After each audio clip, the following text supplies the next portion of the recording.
Someone with a lot of telepaths in their comic asked, how about lettering for a telepathic conversation between two characters when they're suddenly interrupted by a third unknown psychic voice? How would you keep the three parties clear and distinct when they may not be physically present?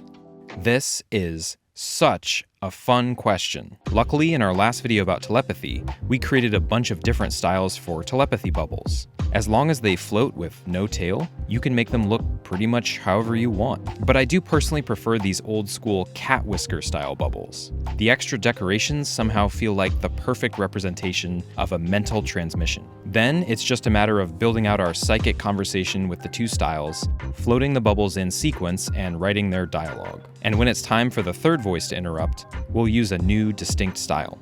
The original speaker will respond to that third voice, and the conversation will speed up in intensity, which we'll represent by starting to overlap the bubbles.